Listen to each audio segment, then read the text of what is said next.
तपसा सर्वलोक महेश्वरः सर्वलोक महेश्वरम्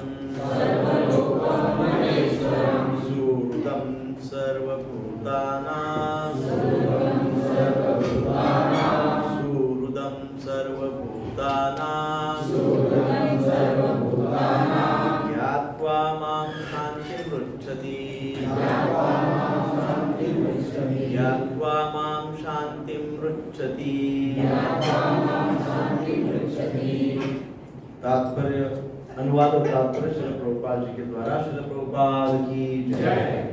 मुझे समस्त यज्ञों तथा तपस्याओं का परम भोक्ता, समस्त लोकों तथा देवताओं का परमेश्वर एवं समस्त जीवों का उपकारी एवं हितैषी जानकर मेरे भावनामृत से पूर्ण पुरुष भौतिक दुखों से शांति लाभ करता है।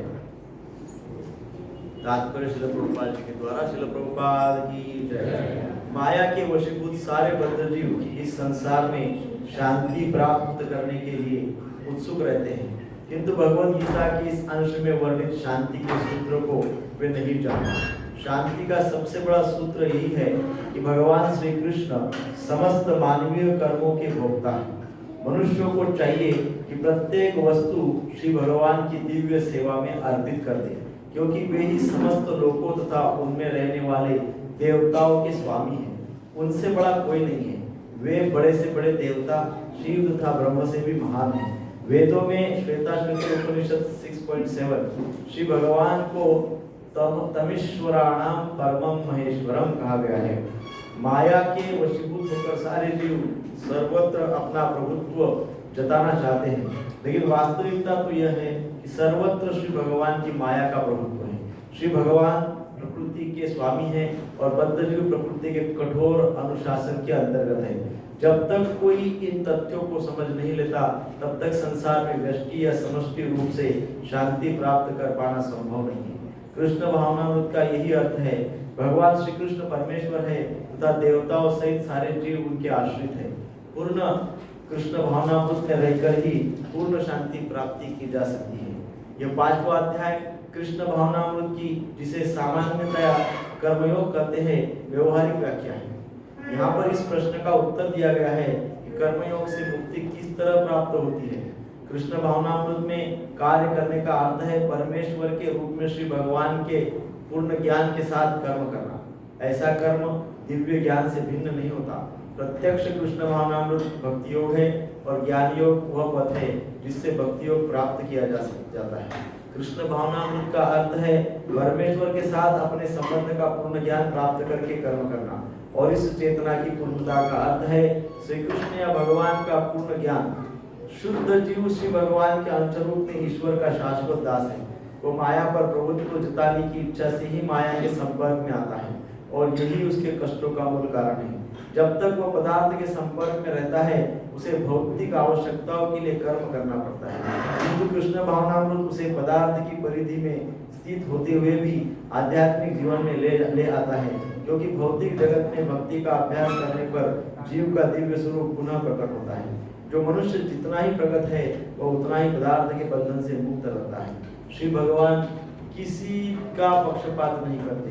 यह तो कृष्ण भावनामृत के लिए व्यक्तिगत व्यवहारिक कर्तव्य पालन पर निर्भर करता है, जिससे मनुष्य इंद्रियों पर नियंत्रण प्राप्त करके इच्छा तथा क्रोध के प्रभाव को जीत लेता है, और जो कोई उपर्युक्त कामेच्छाओं को वश में करके कृष्ण भावनामृत में दृढ़ रहता है, वो ब्रह्म निर्वाण या दिव्य अवस्था को प्राप्त होता है।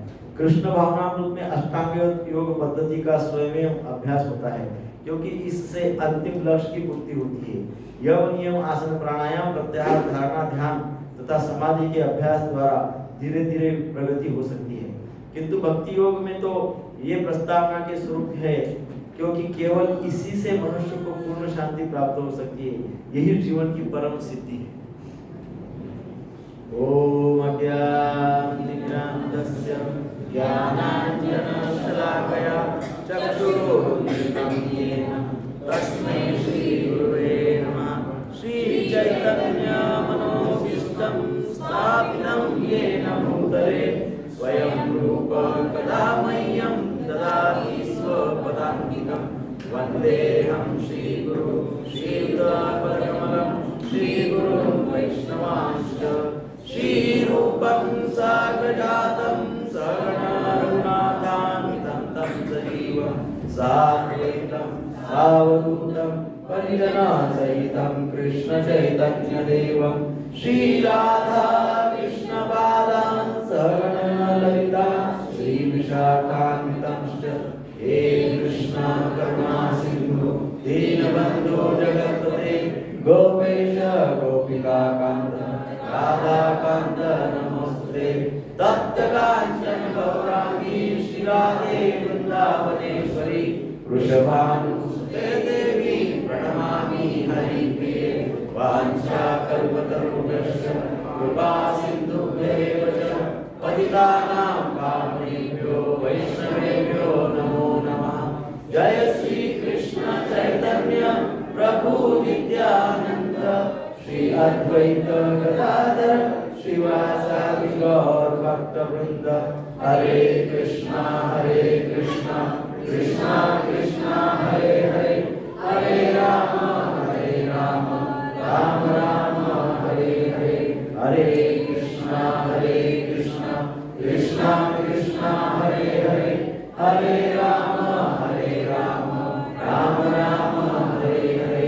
हरे कृष्णा कृष्णा कृष्णा हरे हरे, हरे राम राम राम हरे हरे। श्रील प्रभुपाद की जय।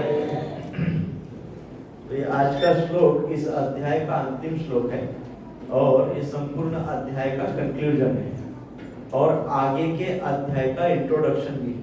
5वें अध्याय का सार है और इसी में ही 6वें अध्याय का परिचय भी है। दोनों की शुरू, एक का अंत और दूसरे की शुरुआत इस अध्याय के 29वें श्लोक से होती है। तो इसमें क्या कहा गया है? भोक्तारम यज्ञ तपसा सर्वलोक महेश्वरम सुहृद सर्वभूतानां ज्ञात्वा मां शांति पृच्छति। अर्थात मुझे समस्त यज्ञों तथा तपस्याओं का परम भोक्ता, समस्त लोगों तथा देवताओं का परमेश्वर एवं समस्त जीवों का उपकारी एवं हितैषी जानकर मेरे भावनामृत से पूर्ण पुरुष भौतिक दुखों से शांति लाभ करता है। तो पिछले श्लोक में हमने क्या देखा था? पिछले श्लोक में हमने देखा था कि भगवान श्री कृष्ण ने अर्जुन को कहा था कि जो व्यक्ति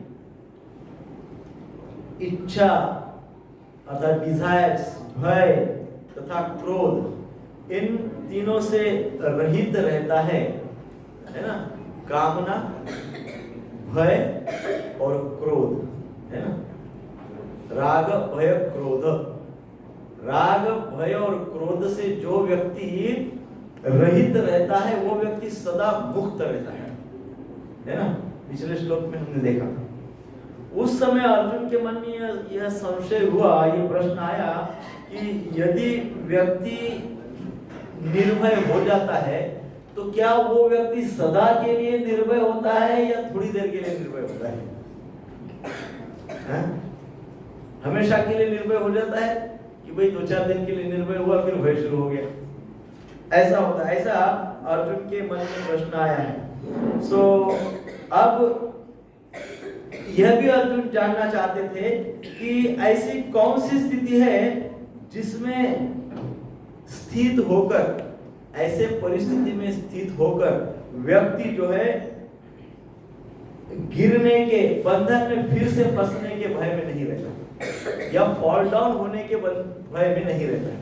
ऐसी तो कोई परिस्थिति होगी ना जहां से हम नीचे गिरेंगे ही नहीं, ऐसा आश्वासन मिल जाता होगा, ऐसी गारंटी मिल जाती होगी। ऐसी कोई सिचुएशन होगी जहां से नो फॉल डाउन, तो वो कौन सी स्थिति है? ऐसा भी अर्जुन के मन में प्रश्न आया। भगवान श्री कृष्ण अंतर्यामी है, भगवान समझ गए कि अर्जुन के मन में क्या चल रहा है। भगवान श्री कृष्ण को इस श्लोक में बताना पड़ा। भगवान श्री कृष्ण इस श्लोक में कहते हैं कि श्री कृष्ण को ही भोक्ता, परमेश्वर तथा सभी का मित्र जो व्यक्ति समझता है उस समय वह शांति प्राप्त करता है। जब व्यक्ति ये समझता है कि भगवान ही भोक्तारम है, भोगने वाले हैं, सारे जो भी कुछ भोग हमारे लिए, वो हमारे लिए है नहीं, वो भगवान के लिए। जिस अवस्था में व्यक्ति ये समझ लेता है, जब ये समझ लेता है, उस समय व्यक्ति को नीचे गिरने का भय नहीं रहता है। ऐसा भगवान ने इस श्लोक में कहा है। सो भोक्तारम यज्ञ तपसाम सर्वलोक महेश्वरम। अब इसमें जो शब्द है भोक्तारम यज्ञ तपसाम, इसको हम जरा ध्यान से समझने का प्रयास करते हैं। जब कभी कोई व्यक्ति अच्छे काम करता है, शुभ कर्म करता है, कौन से कर्म करता है? शुभ कर्म करता है। जब वो शुभ कर्म करता है तो वो कौन से इंद्रियों से करता है? वो कौन से इंद्रियों से करता है, या कौन से मन से करता है, या कौन से बुद्धि से करता है? दूसरी भाषा में कहे तो जब व्यक्ति कोई शुभ कर्म करता है, तब वह जिन इंद्रियों से शुभ कर्म करता है, उन इंद्रियों को ही वह शुभ मानता है। क्या करता है? जिस इंद्रिया से वो शुभ कर्म करता है, उस इंद्रिया को ही वो अपना मानता है। अपना मानने के कारण स्वयं को ही शुभ मानता है। सिंपल भाषा में बताऊं तो व्यक्ति क्या करता है, जैसे मैं हूं तो मेरी यह इंद्रिया है, मैं मेरे ये हाथ, पैर, आंख, नाक, कान, इन सबको मैं क्या करता हूं? बुद्धि, मन, आंख, इनको क्या करता हूं? मैं मानता हूं ये मेरे हैं, ये मेरे हैं, ये ऐसा कितनी बार मानता हूं दिन भर में? पूरा 24 घंटे ऐसा ही मानता हूं, है कि नहीं? कभी ये मानता हूं क्या कि नहीं ये भगवान के? भगवान मेरा ओनर कौन है? मेरे ये सब मैन्युफैक्चर कहाँ किसने किया? जिसने प्रोड्यूस किया वो भगवान। तो भगवान ने ऐसी कुछ डाय बना के रखी हुई है, मनुष्य की डाय, जानवर की डाय, पक्षी की डाय, तो उस अनुसार लोग बनते जाते हैं। तो जब व्यक्ति कोई शुभ कर्म करता है, तब वो जिनसे शुभ कर्म करता है, उन शरीर, इंद्रिया, मन, बुद्धि, पदार्थ आदि सबको अपना मानता है। बुद्धि से शुभ विचार सोचता है तो सोचता है मेरी बुद्धि। हाथों से किसी की सेवा करता है तो बोलता है मेरे हाथ। पैर से चलकर मंदिर में आता है तो बोलता है मेरे पैर से मंदिर तक चला। तो जो जिस इंद्रियों से वो शुभ कर्म करता है, उस इंद्रियों को, मन को, बुद्धि को वो क्या करता है? अपना मानता है। और जिसके लिए शुभ कर्म करता है, उसको शुभ कर्म का भोक्ता मानता है। जिसके लिए शुभ कर्म, अभी फॉर एग्जाम्पल सोचो तो आप रास्ते से जा रहे, रास्ते में कोई भिखारी बैठा था, बड़ा भूखा था आदमी, तो अनायास ही आपके पैर ने वहां तक जाना उचित समझा, आपके पैर उस भिखारी तक गए। बहुत भूखा था, तो आपने सोचा कि इसको कुछ खिलाओ, तो आपने अपने हाथों से उसको खिलाया। तो जब आप उसको खिला रहे थे, तो वो आप उस कर्म का भोगने वाला कौन है, किसको समझ रहे थे? आप जो खिला रहे थे, कर्म कर रहे थे, है ना? कौन से कर्म कर रहे थे? शुभ कर्म कर रहे थे ना? शुभ कर्म कर रहे थे ना? आप किसी को खिला रहे थे, अच्छे कर्म कर रहे थे, शुभ कर्म कर रहे थे। तो आप किसी को खिला रहे थे, शुभ कर्म कर रहे थे, तो वो शुभ कर्म का भोक्ता किसको समझ रहे थे? वो खाने वाले को समझ रहे थे ना? बरोबर है कि नहीं? वो खाने वाले को आप भोक्ता समझ रहे थे। ऐसे ही जब आप किसी देवताओं की पूजा करते हैं, तो वो देवताओं को भोक्ता समझते हैं, है ना? किसी की सेवा की तो उसे सेवारूप कर्म का हम सेवारूप कर्म का भोक्ता मानते हैं। किसी की भी सेवा करते हैं, किसी भी प्रकार की सेवा करते हैं, तो हम क्या करते हैं? जिसकी सेवा कर रहे हैं उसको सेवारूप कर्मों का भोक्ता मानते हैं। यहां तक क्लियर है? बरोबर है? ठीक है। सो इस मान्यताओं को, ये सारी इस प्रकार की जितनी भी मान्यताएं हैं, इन मान्यताओं को दूर करने के लिए भगवान ने ये श्लोक कहा है। इन सारी मान्यताओं को दूर करने के लिए भगवान ने ये श्लोक कहा है। अब श्लोक क्या कहा है? पहली पंक्ति क्या है? भोक्तारम यज्ञ तपसा सर्वलोक महेश्वर।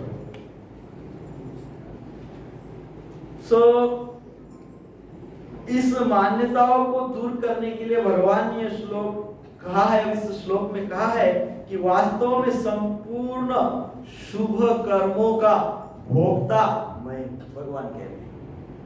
अर्थात संपूर्ण शुभ कर्मों का भोक्ता भगवान है। हम क्या करते हैं? जो दिखता है उसी को। हाँ, हम क्या करते हैं? जिसकी सेवा करते हैं, कभी माता पिता की, कभी किसी की, कभी समाज की, कभी किसी की, उसको हम क्या करते हैं? भोक्ता मानते हैं। भाई मेरे सेवा का भोक्ता तो यही व्यक्ति है। ऐसा हम क्यों करते, क्यों मानते हैं?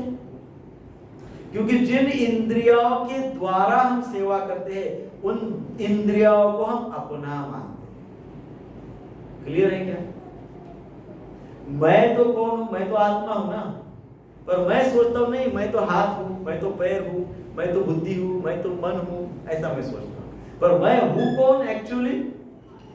एक्चुअली आत्मा, रियली आत्मा। और मेरा शुरुआती गलत आइडेंटिफिकेशन से हो जाता है। मैं कहता हूं मैं मेरे लिए हाथ से सेवा कर रहा हूं तो कहता हूं मैं हाथ हूं, और जिसकी सेवा करता हूं वो भोक्ता है। तो कंप्लीट मिस आइडेंटिफिकेशन, बरोबर है? शुरुआत ही गलत हो रही। तो ये श्लोक कैसा समझेंगे फिर? इस श्लोक में कहा है भोक्तारम यज्ञ तपसा। भगवान कह रहे हैं कि मैं सारे भोगों को स्वीकार करता हूँ, सारे भोग मेरे लिए है, सारे शुभ कर्म मेरे लिए ही किए जाते हैं, ऐसे भगवान कह रहे हैं। ऐसा क्यों कह रहे होगे भगवान कि सबका भोक्ता मैं हूं? भाई मैं तो किसी भूखे को खिला रहा हूं, और जो भोग रहा है, जो भोग ले रहा है, वो तो वो भूखा आदमी है जो खा रहा है। रियल में तो भोग वो ले रहा है। भगवान क्यों बोल रहे हैं कि मैं भोग लेता हूं? अब यहाँ पे भगवान कैसे भोग ले रहे होंगे? हाँ, भगवान इसलिए ऐसा बोल रहे हैं क्योंकि सारे प्राणियों के हृदय में परमात्मा रूप में भगवान विराजमान है। क्या है? सारे प्राणी मात्र के हृदय में भगवान विराजमान है। इसलिए भगवान ऐसा कह रहे हैं। किसी का पूजन करना, किसी को अन्न देना, जल देना, किसी कोई भूला भटका है तो उसको सही दिशा मार्ग बता देना, ये जितने भी शुभ कर्म हैं, उन सब का भोक्ता भगवान को ही मानना चाहिए। कोई भूला भटका है, उसको आप रास्ता दिखा रहे हैं, कोई पूछ रहे हैं भाई इस्कॉन मंदिर किधर है, आप बोलेंगे सीधे जाके राइट ले लो, तो आपने भूले भटके को रास्ता दिखाया, तो वो भी कर्म, अच्छे शुभ कर्म का भोग वो जो भटका हुआ है उसको नहीं मिल रहा है। वो किसको मिल रहा है? भगवान को, क्योंकि उसके भी हृदय में कौन है विराजमान? परमात्मा है। तो इसलिए जब भी हम ये कोई भी कार्य करते हैं, जो भी कोई कार्य करते हैं, जितने भी कार्य करते हैं, वो सब कार्य करते वक्त कार्य तो वो करना चाहिए, लेकिन ध्यान हमारा भगवान पे होना चाहिए। ध्यान कहाँ पे होना चाहिए? भगवान पे होना चाहिए। ये सही चेतना है, ये रियल कॉन्शियसनेस है। और ऐसी चेतना में जब हम कार्य करते हैं, हमारे कार्य सिद्ध हो जाते हैं, है कि नहीं? हमारे कार्य यशस्वी हो जाते हैं, क्योंकि उसमें हमारी जो कॉन्शियसनेस है, जो चेतना है, वो शुद्ध चेतना है। हरे कृष्णा कृष्णा कृष्णा हरे हरे, हरे राम राम राम हरे हरे। नवमी 9वें अध्याय के 24वें श्लोक में भगवान अपने स्वयं को संपूर्ण यज्ञों के भोक्ता बताते हैं। कहते हैं हम ही सर्व यज्ञानाम भोक्ता, मैं सारे यज्ञों का भोक्ता हूँ। यज्ञ अर्थात जो भी हम अर्पण करते हैं, जो भी हम सेवा करते हैं, वो सारा सेवा अर्थात यज्ञ, सारी सेवाओं का भोक्ता कौन है? भगवान 9.24 में कहते हैं मैं ही हूँ, स्वयं भगवान है। अब जिन इंद्रियाओं से हम कर्म करते हैं, शुभ कर्म करते हैं, वो इंद्रिया, पदार्थ, वस्तु, मन, बुद्धि सब कुछ भगवान का है। किसका है? भगवान का है। उनको यदि हम अपना मान लेते हैं तो ये बहुत बड़ी भूल करते हैं। ये बात ध्यान में रखना। इस बात को मैंने कम से कम 100 बार तो अभी तक बोला होगा कि जितने भी हमारे इंद्रिय, शास्त्रों में कहा जाता है हमारे एक एक इंद्रियों के एक एक देवता स्वामी हैं, और सारे देवों के परम भगवान श्री विष्णु, भगवान श्री कृष्ण है ना। तो हाथ में इंद्र है ना, ऐसे सब देवी देवता एक एक जगह पे विराजमान है। तो इसलिए कहा गया है कि इनको अपना ना माने। अपना मानना ये एक बहुत बड़ी भूल है। यदि व्यक्ति उन सारे इंद्रियों को अपना मानकर कर्म करेगा, इवन अच्छे कर्म करेगा, शुभ कर्म करेगा, तब भी वो कर्म का भोक्ता बन जाएगा, और भक्त कर्मों का भोक्ता बनने से वो कर्मों के बंधन में फंस जाएगा। वो इंद्रियों को अपना समझकर यदि कोई भी कर्म करेगा, भले ही अच्छे कर्म करे या कोई भी कर्म, शुभ कर्म करे, इवन शुभ कर्म भी करेगा अपना मानकर, तो वो कर्म बंधन में फंस जाएगा। आप बताओ, आप देवी देवताओं की किसकी पूजा भी कर रहे हो मान लो, और पूजा करते हो कि बोल रहे कि मैं पूजा कर रहा हूँ, मैं तो बहुत बढ़िया इंसान हूँ, मैं तो बड़ा शक्तिवान हूँ, मेरे पास तो बहुत धन है, मेरे पास क्या कम बुद्धि है क्या, मैं तो बहुत बुद्धिमान हूँ, हाँ मैं तो कुछ भी कर सकता हूँ, वगैरह वगैरह। इस भाव से आप पूजा कर रहे हो, तब भी आप कर्मों के बंधन में फंस जाओगे। ऐसे हम सबको भगवान बोल रहे हैं। यदि हम अपनत्व की, ममत्व के भाव से कर्म करेंगे, फिर वो कैसे भी कर्म हो, कर्म बंधन में फंस जाएंगे। सो भगवान कहते कि तुम संपूर्ण शुभ कर्मों को स्वयं के लिए मत करो। आपको कह रहे भगवान कह रहे जो भी तुम शुभ कर्म कर रहे हो ना, वो सारे शुभ कर्मों को स्वयं के लिए मत करो, हाँ? केवल भगवान के लिए करो। ऐसा करने से तुम उन कर्मों के फल भागी नहीं बनोगे, और तुम्हारा कर्म फलों से संबंध विच्छेद हो जाएगा। यदि मेरे समझ के मैं कर्म करूंगा, और तो मुझे कर्म फल भोगनी ही पड़ेगी, क्योंकि मैंने मेरे समझ के किया है। और कभी डेंजरस फल आ गए तो कर्म, खतरनाक फल यदि आ गए तो फिर तो स्वीकार तो करना पड़ेगा, फिर भाग नहीं सकते, क्योंकि शुरुआत तो अपना समझ के किया ना, तो फल भी अपना लो, कर्म फल को भी अपना लो और भोगो।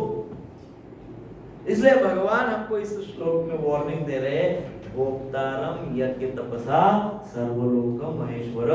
जो कर्म करते हो समझो वो भगवान के लिए कर रहे हो। जिन इंद्रियाओं से करते हो समझो वो इंद्रिया भगवान की है। जो बुद्धि के द्वारा कर्म करते हो समझो वो बुद्धि, ददामि बुद्धि योगम तम, भगवान ने बुद्धि दी है, इसलिए उसके मालिक भी भगवान, उसके स्वामी भी भगवान है। और फिर जब अंततः कर्म करते हो तो कर्म में भी सोचो कि ये कर्म तो मैं भगवान की प्रसन्नता के लिए कर रहा हूँ।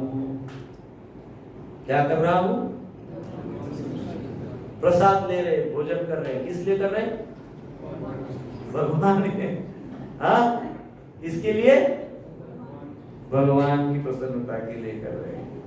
जब हम अपनी प्रसन्नता के लिए कर रहे हैं ऐसा सोचेंगे तो फिर अपनी प्रसन्नता तो वड़ा पाव, पानी पूरी, भ्रष्ट फूड में होती ज्यादा है। अपनी प्रसन्नता भ्रष्ट फूड में ज्यादा होती है कि नहीं? सात्विक भोजन में कहाँ होती है? सात्विक भोजन 3-4 दिन खाने के बाद तो एकदम ऐसे लगता है जेल में थे अभी तक। भगवान को भी ये पसंद आ रहा होगा, फिर भगवान के लिए खा रहा हूं। भगवान ने भगवत गीता में क्लियर बता दिया मुझे क्या पसंद है ना? भगवान ने बताया है कि किस अवस्था में कौन सा भोजन भगवान स्वीकार करते हैं। शास्त्र का सार है, निचोड़ है। सो भगवान जो स्वीकार करते हैं वही हमको, एक तो पहले तो हमको पता होना चाहिए क्या स्वीकार करते हैं। हम बोलेंगे इग्नोरेंस इज ब्लिस, सारा संसार इसीलिए तो मांसाहार करता है। वो बोलता है हमको पता ही नहीं शास्त्र में क्या लिखा है, इसलिए जो दिखा, जानवर हो, प्राणी हो, पक्षी हो, सब खा लेते हैं। पता ही नहीं क्या भगवान स्वीकार करते हैं। तो इसलिए मनुष्य का प्रथम कर्तव्य अथातो ब्रह्म जिज्ञासा, इसलिए पहले शास्त्र का अध्ययन करना चाहिए। सबसे पहले उम्र के 5वें साल से 5वें वर्ष की आयु से शास्त्र अध्ययन शुरू कर देना चाहिए। तो जब तक 18 साल तक हो जाते, टीनेजर्स बन जाते, तब तक सब पता हो जाता है क्या खाना है क्या नहीं खाना है। अब जब लेट करेंगे तो फिर सब कुछ कर लेंगे और फिर शास्त्र पढ़ेंगे, तो वो थोड़ा सा विपरीत हो जाता है। तो ऐसा करने से भगवान कह रहे हैं तुम्हारा कर्म फलों से संबंध विच्छेद हो जाएगा, अन्यथा कर्म फलों के बंधन में हम सब फंस जाएंगे। कामना से ही संपूर्ण अशुभ कर्म होते हैं। डिजायर्स क्या कहते हैं? Man plus desire is equal to demon. क्या है? Man minus desire is equal to God. मनुष्य माइनस डिजायर, मनुष्य के कामनाओं को माइनस कर दीजिए उसमें से तो इट बिकम्स गॉड। सो मनुष्य को देवता नहीं हैवान कौन बना देता है? कामनाएं। सो कामना का त्याग करके केवल भगवान के लिए ही सब कम कर्म करने से अशुभ कर्म नष्ट हो जाते हैं, वो फॉर्म ही नहीं हो पाते, अशुभ कर्म समाप्त हो जाते हैं। और दूसरा फायदा, दूसरा लाभ होता है, शुभ कर्म के फलों से भी हमारा संबंध विच्छेद हो जाता है। हम फलों से अटैच नहीं रहते हैं। हम सोचते भी भगवान को सब कुछ पता है ना, भगवान अच्छा ही देंगे, भगवान कहाँ किसका बुरा करते हैं, भगवान किसी का बुरा नहीं करते। इस भाव में हम स्थित हो जाते हैं, स्टेबल हो जाते हैं, स्थिर हो जाते हैं, है कि नहीं? हरे कृष्णा कृष्णा कृष्णा कृष्णा हरे हरे, हरे राम राम राम हरे हरे। फिर कहते हैं सर्वलोकम महेश्वरः, सर्वलोक महेश्वरः। श्री कृष्ण सभी प्रकार की तपस्याओं के भोक्ता है। भिन्न भिन्न लोगों के भिन्न भिन्न ईश्वर हो सकते हैं ना, किसी का कोई ईश्वर, किसी का कोई ईश्वर, किसी का कोई ईश्वर, परंतु जितने भी सारे ईश्वर है ये सारे भगवान के अधीन है। इन सारे ईश्वरों के प्रमुख कौन है? भगवान। ये सारे भगवान के नियंत्रण में है।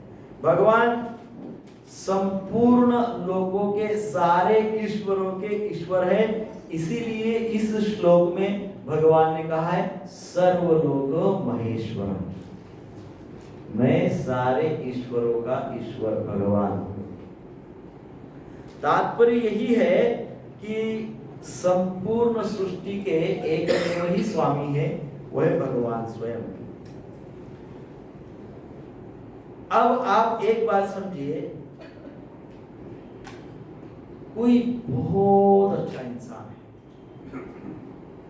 थरो जेंटलमैन, थरो एकदम जेंटलमैन, कभी जीवन में आपने उसको कभी कुछ किसी का बुरा करते हुए देखा नहीं, कोई बुरा कार्य कभी किया नहीं, कुछ नहीं किया, कभी भी देखा तो वो एकदम सभ्य पुरुष। ऐसा व्यक्ति, मान लो किसी पदार्थ या किसी वस्तु को अपना मान, हाँ, किसी पदार्थ हो किसी वस्तु को अपना एकदम पक्का अटैचमेंट मेरा ही, तो तो आपका ऐसे व्यक्ति के प्रति क्या विचार होगा?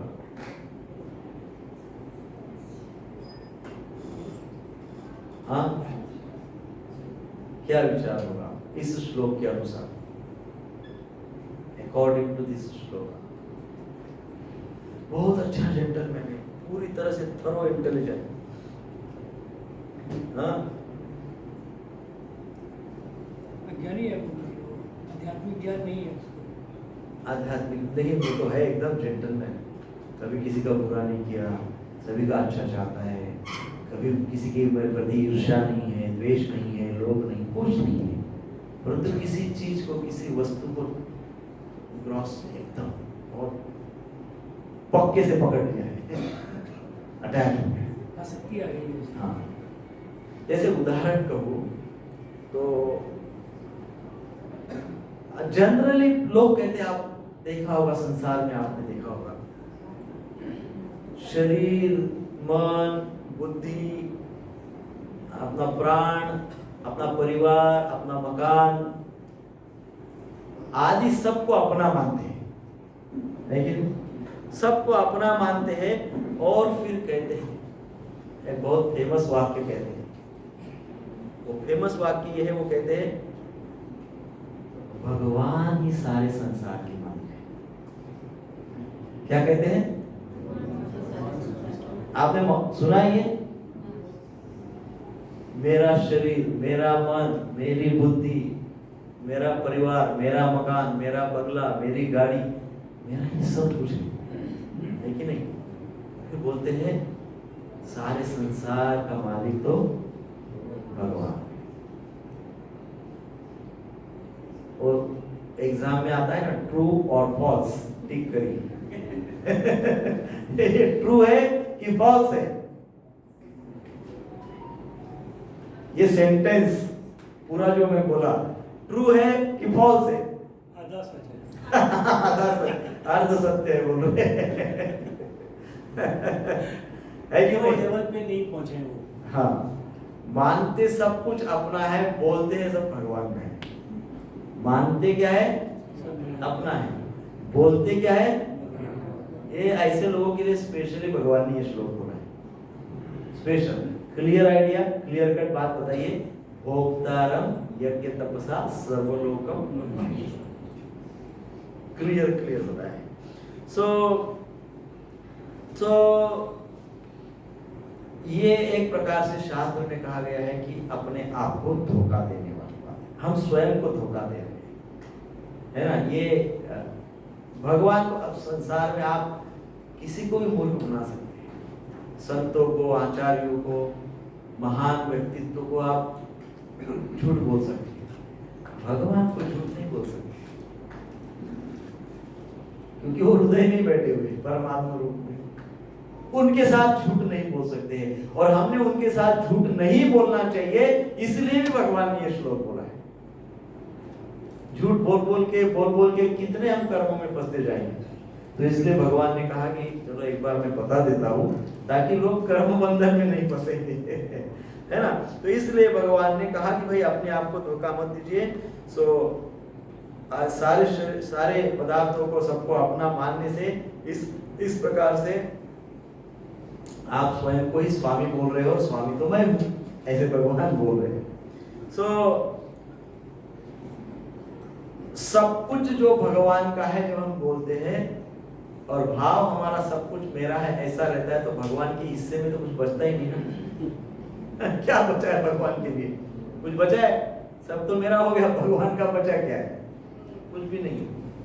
सो इस प्रकार से ऐसी बात प्राय वही व्यक्ति कहता है जिसका भगवान के प्रति श्रद्धा नहीं है, या वो ये नहीं मानता सर्वलोक महेश्वरम, जो ये नहीं मानता कि सारे संसार के स्वामी भगवान, वो ये नहीं मानता है, उसी का इस प्रकार से भाव रहता है।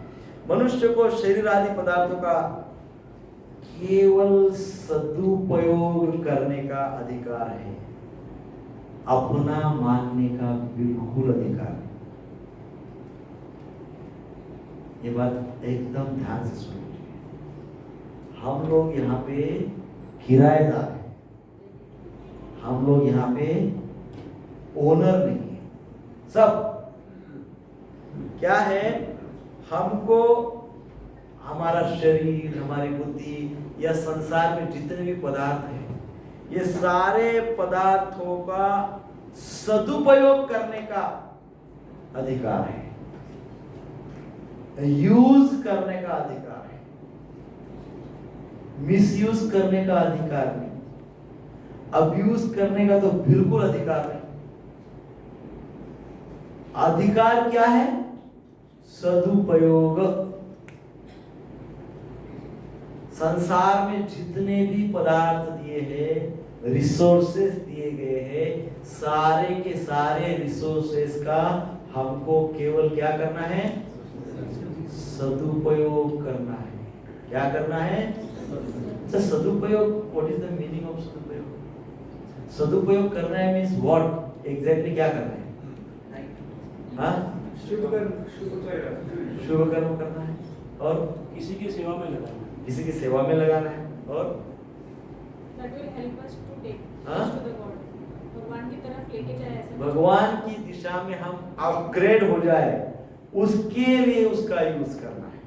वो जितने भी रिसोर्सेस है, वो सारे रिसोर्सेस का उपयोग करके भगवान का प्रेम बढ़ाया जाए, हमारे अंदर अपग्रेडेशन लाया जाए, प्रेम बढ़ाया जाए, सेवा की जाए।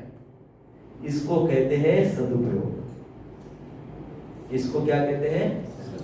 अपग्रेडेशन हुआ कि नहीं हुआ? हर साल मैं एवरी ईयर दीपावली पे बोलता हूँ, लास्ट पिछली दीपावली से ये दीपावली में क्या अपग्रेडेशन हुआ?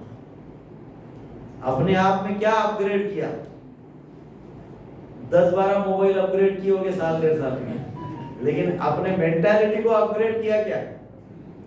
हाँ, अपने थॉट प्रोसेस को अपग्रेड किया है क्या? अपने हृदय को विशाल बनाया क्या? हमारे स्वभाव को इंक्लूसिव, सर्व समावेशक स्वभाव बनाया है क्या? कि तू मैं बनाया है। नॉर्मली संसार में तेरा तू मैं ये चलते रहता है, ईर्ष्या, द्वेष, ये बहुत चलता है। अपग्रेडेशन नहीं हुआ है, तो डेफिनेटली अपग्रेडेशन नहीं हुआ है। तो जो रिसोर्सेज भगवान ने आपको दिया, क्या क्या दिया है भगवान ने आपको? पहले तो बढ़िया शरीर दे दिया, जिसके कारण आप कर्म कर सकते हो। इतने हाथ अच्छे दिए, पैर मजबूत दिए, बुद्धि सात्विक है ना, शार्प इंटेलेक्ट दे दी, विचार करने की शक्ति आपके पास हो गई। आपको रिसोर्सेज भी दे दिए, घर, गाड़ी, बंगला जो भी है वो सब कुछ दे दिया। इतना सारा पदार्थ दे दिया, इतने सारे रिसोर्सेज दे दिए भगवान ने। इतना दिया, अभी भी हृदय वैसा का वैसा ही है क्या? हृदय में अपने सोच में कुछ बदलाव किया है कि नहीं किया? अपने सोच को विशाल बनाया कि नहीं बनाया? अपने सोच को विशाल बनाया है कि नहीं बनाया है? विशाल बनाना, अपने सोच को, सबको समाविष्ट करना, अपने हृदय में प्रेम भाव बढ़ाना, अपने हृदय में सहकारिता का भाव बढ़ाना, अपने हृदय में सेवा भाव बढ़ाना, ये इसको क्या कहते हैं? इसको कहते हैं सदुपयोग करना। सो हमको जो सब कुछ मिला है, हमारा शरीर, हमारा बुद्धि, या जो भी हमको भौतिक सांसारिक चीजें मिली है, वो किस लिए मिली है? केवल सदुपयोग के लिए मिली है। हमारा इन चीजों पे ओनरशिप नहीं है, इन चीजों पे हमारी ownership, we are not the owner. हम कौन है? किराएदार है। हाँ, हमको सदुपयोग का अथॉरिटी लेटर दे दिया, एनओसी, नो ऑब्जेक्शन सर्टिफिकेट मिला है। यदि सदुपयोग करोगे तो no objection, you can use the resources. संसार में जितने रिसोर्सेस है यूज करो, एनओसी। दुरुपयोग करोगे तो रिएक्शन आएगी, नॉट अलाउड। सो ये सारे सदुपयोग वाले हैं, अपना मानने वाले बिल्कुल ही नहीं है। इन पदार्थों को अपने न मानकर केवल भगवान के ही मानना और भगवान की सेवा में उनको लगा देना। यदि कोई व्यक्ति ऐसा करता है तो उस व्यक्ति को परम शांति मिलेगी।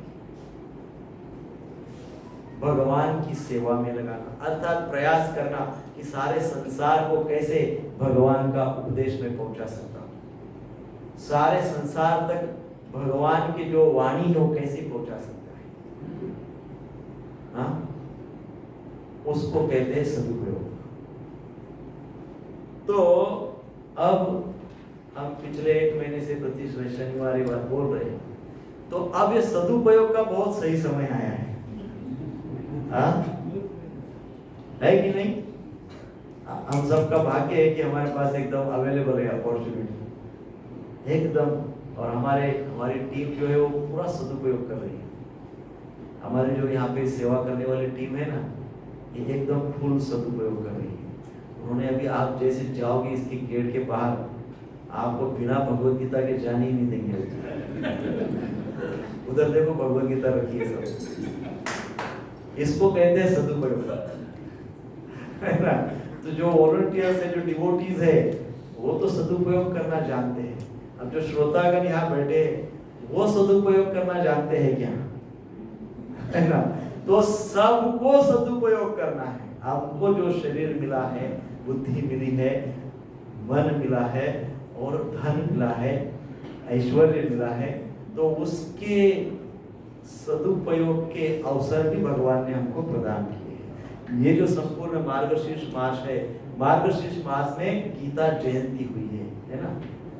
गीता जयंती था, गीता का आविर्भाव, साक्षात भगवत गीता अवतरित हुई है इस मास में, मार्गशीर्ष मास में। इसको भगवान कहते हैं कि वो सारे मासों में मार्गशीर्ष मास अस्मि, भगवान स्वयं मार्गशीर्ष मास कहते हैं, मैं स्वयं मार्गशीर्ष मास, ऐसे कहते हैं भगवान। तो क्यों ऐसे कहते हैं? क्योंकि इस मास में भगवान ने भगवत गीता कही है और वो भगवत गीता हमारे पास उपलब्ध है। तो हम सारे संसार में भगवान का ये उपदेश प्रसारित प्रचारित करना चाहते हैं, पूरे संसार में। हम चाहते हैं कि किसी भी कोई भी व्यक्ति, एक भी व्यक्ति छूटे नहीं, एक भी व्यक्ति नहीं छूटे कि जिसके पास भगवत गीता न हो।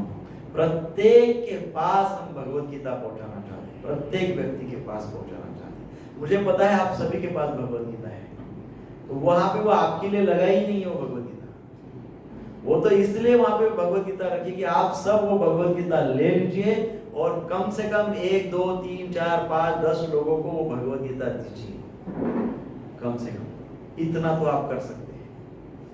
और ये करके आप कर क्या रहे हैं? अपने मनुष्य जीवन का सदुपयोग कर रहे हैं, क्योंकि भगवत वाणी को हमको प्रत्येक जीव तक पहुंचाना है। सारे धर्मों का आप विचार करिए, सारे धर्म में उनका धर्म ग्रंथ शिरोधार्य माना जाता है। कोई भी धर्म का उदाहरण लीजिए, वो धर्म, उनके धर्म का जो धर्म ग्रंथ है वो शिरोधार्य, प्रत्येक व्यक्ति के घर में वो ग्रंथ मिलेगा। आप उदाहरण में देखिए सारे धर्मों, केवल हमारा ही एक धर्म ऐसा है कि हमारी भगवत गीता प्रत्येक के घर में नहीं है, प्रत्येक के घर में नहीं है हमारी भगवत गीता। सो हम जो जानते हैं भगवत गीता को, हमारा प्राथमिक कर्तव्य क्या है? भगवत गीता को प्रत्येक के घर तक पहले पहुंचाएं। प्रत्येक के घर में भगवत गीता जानी चाहिए। ये प्रयास हम सबका मिलकर करना चाहिए। अभी तो हम कहाँ जाते हैं, पूरे महीना भर हमारे भक्तगण कहाँ घूमते हैं, 200 400 किलोमीटर भगवत गीता भर के लेके जाते हैं। वहाँ गांव में भगवत गीता डिस्ट्रीब्यूट करते हैं, बहुत अथक प्रयास करते हैं भगवत गीता को प्रत्येक घर तक। तो हम आप सभी से प्रार्थना करते हैं कि आज का श्लोक भी बहुत अच्छा है और 5वें अध्याय का कंक्लूजन है और अवसर भी बहुत अच्छा है और आप सभी के पास योग्यता भी है और आप सब उसको किसी ना किसी को तो दे ही सकते हैं गिफ्ट के रूप में। संसार में इससे बढ़िया गिफ्ट दूसरा कुछ भी नहीं है। किसी के यहाँ मान लो 8-10 दिन 15 दिन में विवाह हो रहा हो या कोई भी इवेंट हो रहा हो, तो उस विवाह में, उस इवेंट में सबको भगवत गीता गिफ्ट दे दीजिए। आपके पास, आप इनको इन्फॉर्म कर दीजिए, आपके घर तक भगवत गीता पहुंचाई जाएगी, जितनी चाहिए उतनी पहुंचाई जाएगी। परंतु इस प्रकार से सदुपयोग कीजिए, भगवत गीता का घर तक प्रसार प्रचार करें। यही हमारा प्राथमिक धर्म है और इसी से हम कर्म बंधन में नहीं फंसेंगे। नहीं तो हमको पता है सबसे बड़ा भय हमको क्या है। मैंने पिछले समय भी बोला था, उसके पहले शनिवार को भी बोला था, हम सबको सबसे बड़ा भय क्या है। आप कहेंगे हमको कोई भय नहीं, हम किसी से डरते नहीं। हम क्या इतने कमजोर है किसी से डरे? हम किसी से डरते नहीं। कितने भी बड़े पहलवान होने दीजिए, लेकिन एक चीज से तो सब डरते हैं, भयंकर डरते हैं, और वो है कर्म। हमको पता नहीं अपने ही कर्म क्या कर रखे हैं हम, कब उसका फल, कौन सा फल कब चखना पड़ेगा ये भी वी डोंट नो, हमको पता नहीं है। ऐसे कर्म बंधन में हम फंसते जाते हैं, कर्मों के बंधन में हम ऐसे फंसते जाते हैं। तो इस प्रकार से जब हम शुभ कर्म करते हैं, भगवान की सेवा में शुभ कर्म करते हैं, तो कर्म के बंधन से मुक्त हो जाते हैं। इस श्लोक में भगवान बोले। तो इसलिए सभी से अनुरोध है कि जाते जाते कुछ ना कुछ भगवत गीता लेके जाइए। जो भी लेना है आपको, वहां पे आपको गाइड किया जाएगा। सब कुछ ना कुछ लेके जाइए, किसी के ना किसी को गिफ्ट दीजिए, वितरित कीजिए, जो कर सकते हो करिए, कुछ करिए, है कि नहीं? शुभ कर्म करिए, भगवान के लिए करिए, और अपने संपूर्ण जीवन का सदुपयोग कीजिए। तो आगे भगवान कहते हैं सुहृद सर्वभूतानां ज्ञात्वा माम शांतिम पृच्छति। जो संपूर्ण लोगों के ईश्वरों के भी ईश्वर है, वे बिना कारण स्वाभाविक ही प्राणी मात्र का हित करने वाले, प्राणी मात्र की रक्षा करने वाले तथा प्राणी मात्र से प्रेम करने वाले हैं। और ऐसा हितैषी रक्षक तथा प्रेमी दूसरा कोई नहीं है, साक्षात स्वयं भगवान श्री कृष्ण है। कौन है भगवान श्री कृष्ण? सुहृद सर्वभूतानां, सारे के सारे प्राणियों से प्रेम करने वाले। और कैसा प्रेम करने वाले? बिना कारण, बिना कारण सारे प्राणी मात्र से प्रेम करना, बिना कारण। प्राणी से प्रेम करने के लिए भगवान को कोई कारण नहीं चाहिए, लेकिन हमको भगवान से प्रेम करने के लिए है कि नहीं? कारण चाहिए ना। भगवान हमारे लिए कुछ करेंगे तो हम भगवान से प्रेम करेंगे, भगवान हमारे लिए कुछ नहीं करें तो हम क्यों करेंगे? नहीं, व्यवहार। परंतु भगवान ऐसे नहीं करते। भगवान कारण नहीं ढूंढते, भगवान भाव देखते हैं। भाव स्वार्थ का नहीं है तो भगवान प्रेम करते हैं, भाव स्वार्थ का है तो भगवान प्रेम नहीं करते। सो इस प्रकार से यदि हम ऐसा मान लेते हैं कि भगवान साक्षात प्रेमी है, बिना कारण जीव के साथ प्रेम करते हैं, और यही बात भगवान इसमें कह रहे भगवान सुहृद सर्वभूतानां। यदि कोई व्यक्ति ज्ञातवान ये जान लेता है कि भगवान सारे प्राणी मात्र से प्रेम करने वाले हैं, तो होता क्या है? ज्ञातवान माम शांति, उसको परम शांति प्राप्त, उसको परम शांति प्राप्त हो जाती है। सो जब भगवान श्री कृष्ण बिना किसी प्रयोजन से हमारे परम सुहृद है कि नहीं? सुहृद सर्वभूतानां, बिना कोई कारण नहीं, कुछ नहीं, ऐसे ही भगवान सारे प्राणी मात्र के सुहृद है, हमारे सुहृद है, हमारे प्रेमी है। तो फिर हमको भय किस बात का है? सुहृद सर्वभूतानां, यहाँ भगवान बोल रहे मैं सर्वभूतानां सुहृद, फिर भय किस बात का है? भगवान बोल रहे मैं सभी का प्रेमी हूं, तो फिर मुझे डर किस बात का लगता है?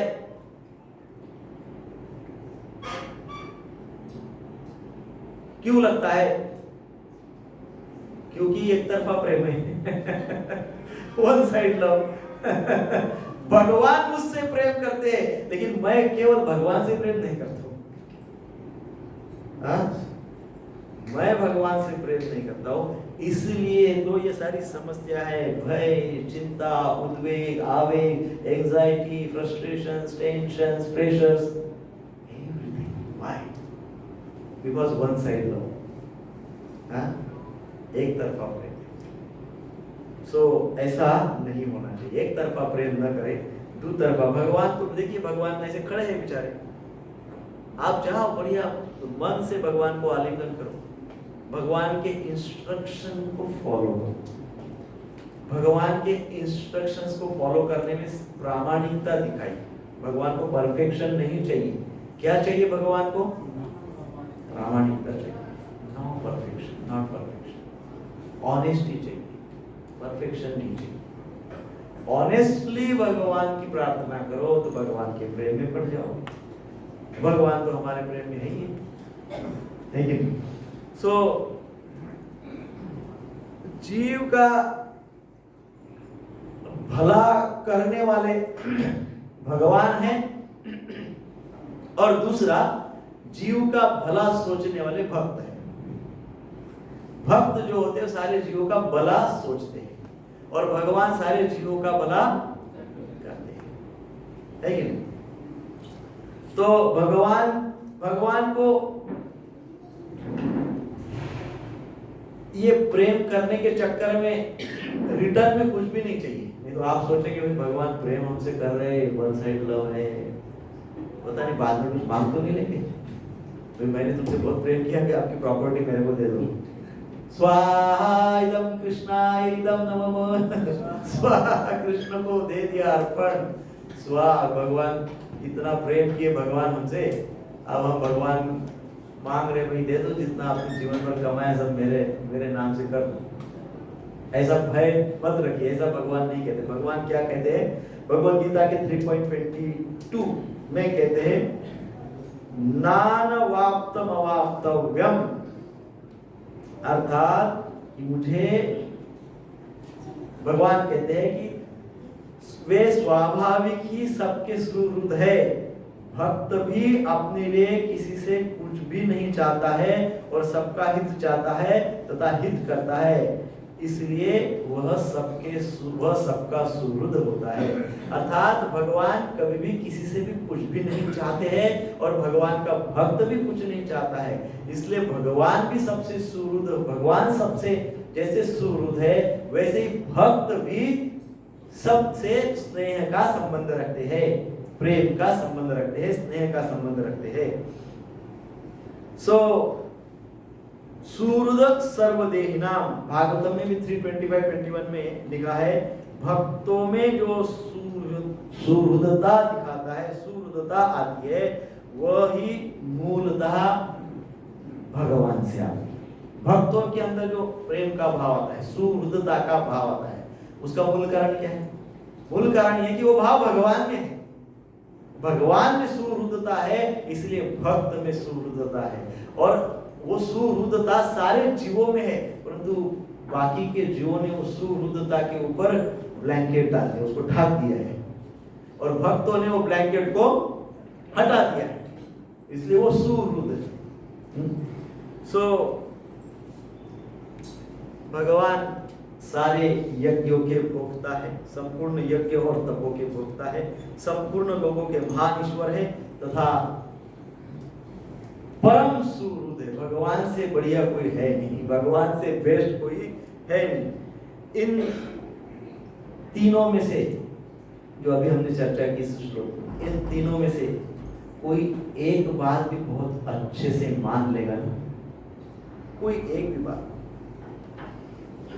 दृढ़ता से मान ले, तो उसको परम शांति प्राप्त हो जाएगी, भगवान का प्रेम प्राप्त हो जाएगा। और फिर जब वो एक बात मान लेता है तो धीरे धीरे तीनों बातें भी अपने आप आत्मसात हो जाती। तो मैं फिर से ये तीन बातों को दोहराता हूँ। पहली बात क्या है? भोक्तारम यज्ञ तपसा। पहली बात अर्थात क्या? सारे कर्मों के, सभी पदार्थों के, सारे संसार के भोक्ता कौन है? भगवान। पहली बात, भगवान भोक्ता है, पहली बात। दूसरी बात, सर्वलोकम महेश्वरम, सारे ईश्वरों के ईश्वर भगवान है, दूसरी बात। और तीसरी बात, सुहृद सर्वभूतानाम। तीसरी बात क्या है? सुहृद सर्वभूतानां, अर्थात सभी जीवों के प्रति भगवान के हृदय में प्रेम भाव, सबसे प्रेम करते हैं। अब आप बताइए कौन सी 3 बातें? पहली बात प्रभु जी बताएंगे, माता जी नहीं। बताइए प्रभु जी। भगवान ही भोगता है। भगवान ही भोगता है। दूसरी बात पीछे से बोलिए, बीच में से बोलिए। दूसरी बात, पहली बात भगवान ही भोगता है, भोक्ताराम के तपसा, हाँ, सर्वलोकम महेश्वरम, सारे ईश्वरों के ईश्वर भगवान है। तीसरी बात सुहृद सर्वभूतानां। अब माता जी बोलेंगे फिर क्या प्राप्त होता है जब इस प्रकार से व्यक्ति कोई भी एक बात उसमें की मान लेता है, तो क्या प्राप्त होता है? परम शांति प्राप्त। अरे वाह, आपका तो श्लोक पूरा आत्मसात हो गया।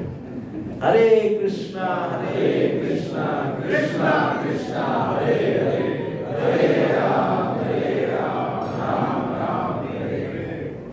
अब ये 3 बातें तो व्यक्ति अपनी मान सकता है, उसमें से एक बात भी मान सकता है, लेकिन प्रॉब्लम अब बड़ी प्रॉब्लम ये है कि ये जो 3 बातें बताई गई है, ये 3 बातें अब मानने में या आत्मसात करने में प्रॉब्लम क्या आती है? बाधाएं कौन सी है जिसके कारण ये 3 बातों को हम नहीं मानते? बाधाएं तो है भोक्तारम यज्ञ तपसा, सारे पदार्थों के, सारे रिसोर्सेस के, सारे मेरे शरीर मन बुद्धि के सब के स्वामी भगवान है। ये मानने में बाधा कौन सी आती है? वो कामनाएं जो व्यक्ति चाहता है कि सब कुछ मेरे लिए, ये जो भाव है, कौन सा भाव? सब कुछ मेरे लिए है। ये जो भाव है, ये भोक्ताराम यज्ञ तपसा के लिए क्या है? बाधक है कि नहीं? ये बाधक है। दूसरी, सर्वलोकम महेश्वर, सारे संसार के भगवान ईश्वर है, परंतु व्यक्ति क्या करता है? सारे, जैसे हमने कहा कि मेरे परिवार, मेरा बंगला, गाड़ी, ये मेरा है, लेकिन भगवान सारे संसार के स्वामी हैं। अर्थात वो क्या सोचता है? किसी वस्तु को अपना मान लेना। तो वो किसकी बाधा है? सर्वलोकम महेश्वर, महेश्वर तो वो है, लेकिन ये माइक मेरा है कि नहीं? सर्व महेश्वरम तो वो है, बट ये सब मेरा है। सो अपना मानना, पदार्थों को अपना मानना, पदार्थों को अपना मानना, ये सर्वलोकम महेश्वरम की बाधा है। जब तक पदार्थों को अपना मानेंगे तब तक भगवान को महेश्वर नहीं मानेंगे। मानेंगे तो ऊपरी ऊपरी मानेंगे, डिटेल, सीरियसली नहीं, ट्रूथफुली नहीं, ऑनेस्टली नहीं, एक्सटर्नली दिखाने के लिए मानेंगे, है ना, इंटरनली नहीं मानेंगे। और तीसरा कौन सा है?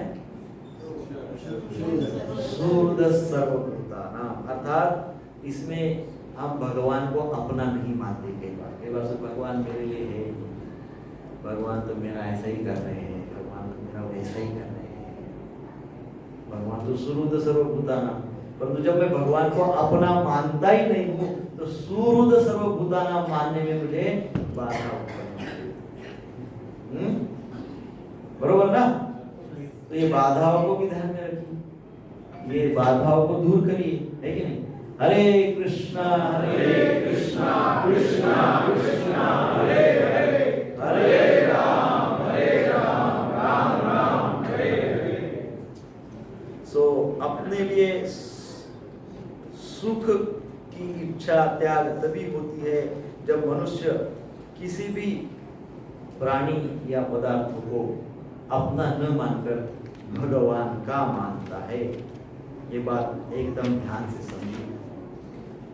ये चेतना हमको विकसित करनी पड़ेगी। ये चेतना हजारों वर्ष तक तपस्या करने पर भी नहीं डेवलप होती है। ये चेतना कैसे विकसित होती है? जब हम ऐसे भक्तों का संग करते हैं तब विकसित होती है। भक्तों के संग से चेतना विकसित होती है। हरे कृष्णा कृष्णा कृष्णा हरे हरे हरे राम राम राम हरे हरे। अब थोड़ा सा हम कर्म की चर्चा करेंगे और फिर ये अध्याय को समराइज करेंगे। तो अभी तक ये अपने सत्संग को समराइज करेंगे। सारी बड़ी बाधा तो कर्म ही है ना? कर्म का ही तो सारा समस्याएं हैं। तो दो बातें हैं। एक तो कर्म करना चाहिए। शास्त्र कहते हैं, भगवान कहते हैं युद्ध करो युद्ध करो युद्ध करो। अर्थात क्या? कर्म करो कर्म करो कर्म करो। कर्म तो करना चाहिए। तो एक तो कर्म करना चाहिए और दूसरा इंपॉर्टेंट पॉइंट है कर्म करने की विद्या आनी चाहिए। हाँ, बरोबर है कि नहीं? एक तो कर्म करना चाहिए एंड सेकंड पार्ट इज कर्म करने की विद्या आनी चाहिए। तो कर्म कैसे करेंगे?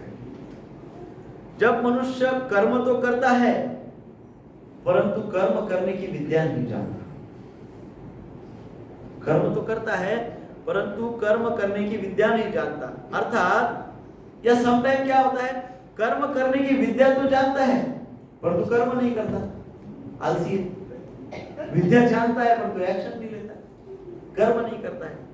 तब उसके द्वारा सुचारू रूप से कर्म नहीं होते, है कि नहीं? आप समझ रहे हैं इस बात को? दो फैक्टर है, एक तो कर्म करना और कर्म करने का स्किल होना। तो कभी कभी स्किल तो होता है लेकिन आदमी काम नहीं करता है, और कभी कभी काम करने का तो बहुत भाव होता है लेकिन स्किल नहीं होता है। ये दोनों जब हमारे पास रहते हैं तब हम कर्म सुचारू रूप से ठीक ठीक कर्म कर सकते हैं। इसलिए हम देखते हैं पहले पूर्व में तीसरे अध्याय में भगवान ने कर्म करने पर विशेष बल दिया था। याद है क्या आपको? कर्मयोग, हाँ, कर्म करने पे। इसलिए हे अर्जुन युद्ध करो। कितनी बार बोला था हम, एवरी सैटरडे बोलते थे। इसलिए हे अर्जुन युद्ध करो, इसलिए हे जीव कर्म करो।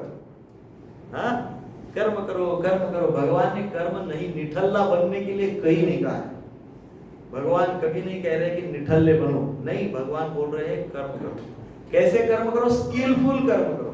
और केवल स्किलफुल कर्म भी करने से काम नहीं चलेगा, कॉन्शियस होकर कर्म करो। और केवल कॉन्शियस होकर करना नहीं चलेगा, सुपर कॉन्शियस हो। सुपर कॉन्शियस से भी नहीं चलेगा, कृष्णा कॉन्शियस होकर करो। ऐसा तीसरे अध्याय में हमने सीखा है ना? सो तीसरे अध्याय में इसलिए भगवान ने इस प्रकार से कर्म करने पे विशेष बल दिया था। पर साथ में कर्मों की थोड़ी बहुत जानकारी भी तीसरे अध्याय में भगवान ने दी थी। और चौथे अध्याय में भगवान ने कहा था कि कर्म करने का तत्व क्या है, what is the principle of action. उसमें आर्ट ऑफ एक्शन हमने बताया था, किसी को याद हो? आर्ट ऑफ एक्शन, कर्म करने का तत्व क्या है, प्रिंसिपल क्या है, कैसे ऐसे कर्म करे कि रिजल्ट 100% आ जाए। चौथे अध्याय में हुआ था चर्चा, है ना?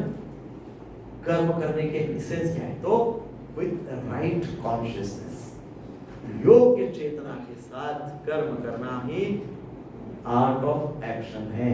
ये उसमें बहुत विस्तृत हमने चर्चा की थी। तो उस बात पे चौथे अध्याय में भगवान ने विशेष आग्रह किया था। और केवल कॉन्शियसनेस की बात नहीं की थी चौथे अध्याय में। चौथे अध्याय में भगवान ने कहा था कि right consciousness, pure consciousness, Krishna conscious होकर आपको कर्म करना है।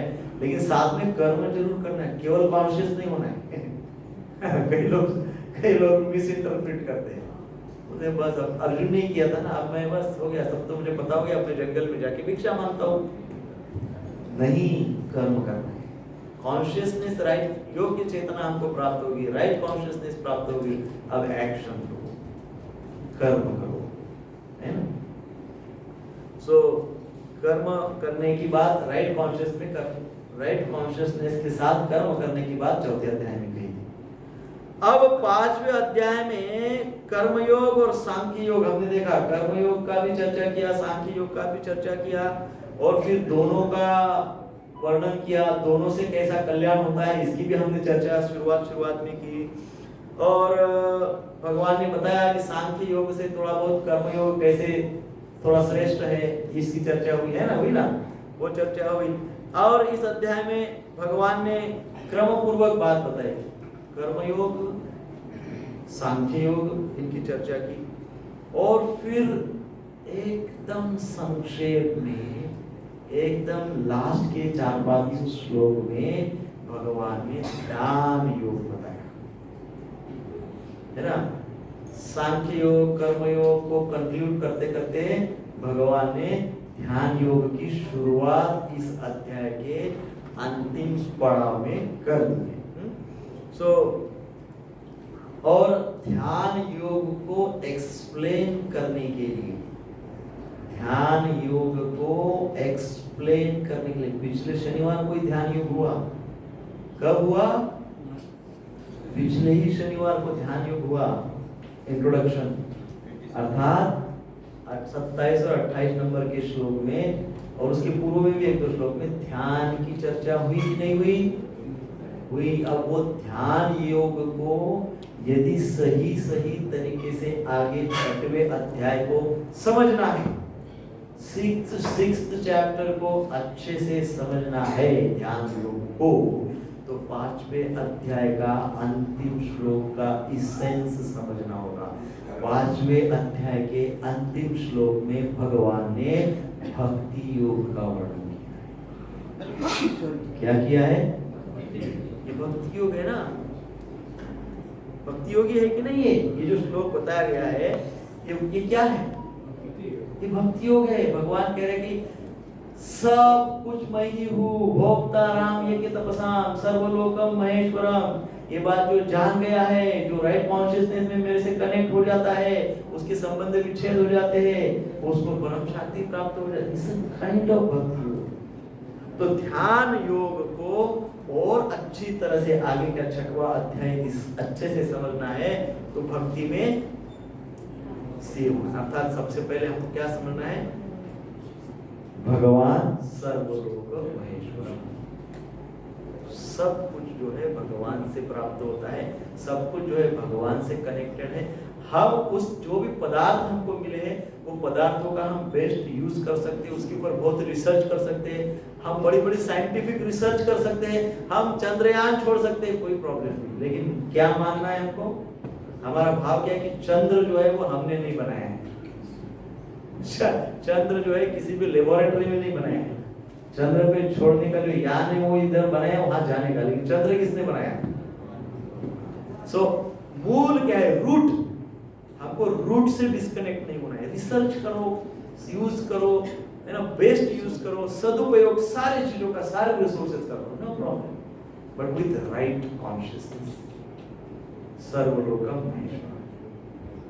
हरे कृष्णा कृष्णा कृष्णा हरे हरे, हरे राम राम राम हरे हरे। तो ये ध्यान में रखने का अवश्य है कि भगवान का ध्येय है भक्ति योग, है ना, सरेंडर।